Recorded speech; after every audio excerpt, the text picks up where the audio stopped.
everything you want to do. No wonder you've been fighting. No wonder you've been fighting ISIS your entire adult life. Folks, go to the fact checkers. Get to work. You are unpacking a lot here, and we're still on the issue of achieving prosperity. And I want to talk about taxes. The fundamental difference between the two of you concerns the wealthy. Secretary Clinton, you're calling for a tax increase in the wealthiest Americans. I'd like you to further defend that. And Mr. Trump, you're calling for tax cuts for the wealthy. I'd like you to defend that. And this next 2-minute answer goes to you, Mr. Trump. Well, I'm really calling for major jobs because the wealthy are going to create tremendous jobs. They're going to expand their companies. They're going to do a tremendous job. I'm getting rid of the carried interest provision. And if you really look, it's not a tax. It's really not a great thing for the wealthy. It's a great thing for the middle class. It's a great thing for companies to expand.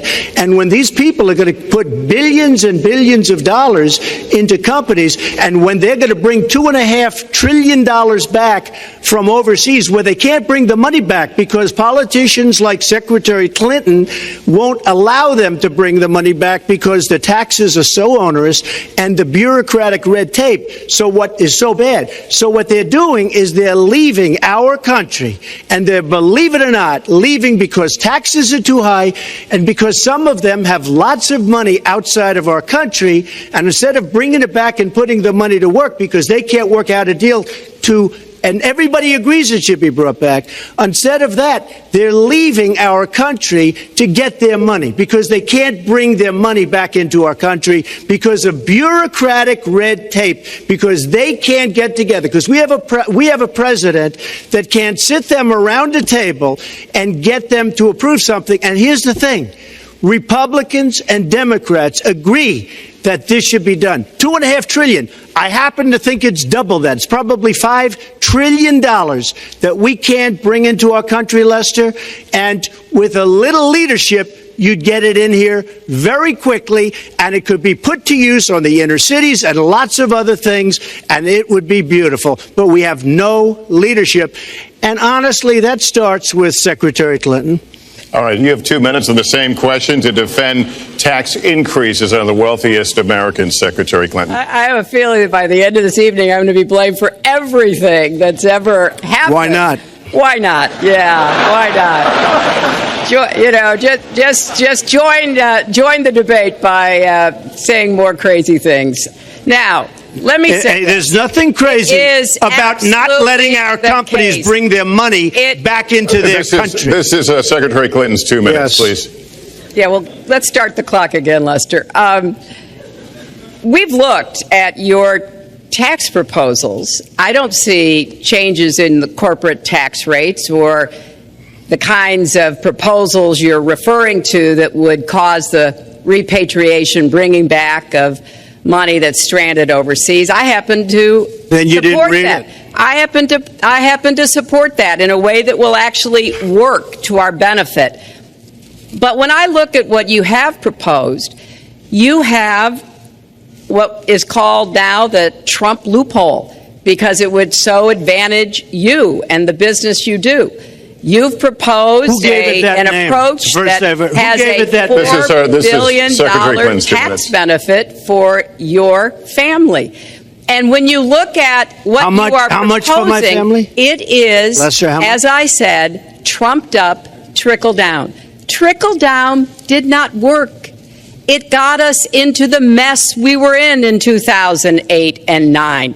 Slashing taxes on the wealthy hasn't worked, and a lot of really smart, wealthy people know that. And they are saying, hey, we need to do more to make the contributions we should be making to rebuild the middle class. I don't think top-down works in America. I think building the middle class, investing in the middle class, making college debt-free so more young people can get their education, helping people refinance their debt from college at a lower rate. Those are the kinds of things that will really boost the economy. Broad-based, inclusive growth is what we need in America, not more advantages for people at the very top. Mr. Trump, typical politician, all talk, no action. Sounds good, doesn't work, never going to happen.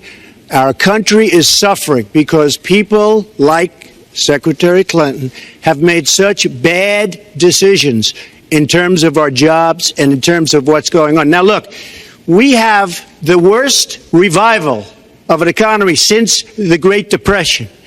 And believe me, we're in a bubble right now. And the only thing that looks good is the stock market. But if you raise interest rates even a little bit, that's going to come crashing down. We are in a big, fat, ugly bubble. And we better be awfully careful. And we have a Fed that's doing political things. This Janet Yellen of the Fed. The Fed is doing political by keeping the interest rates at this level.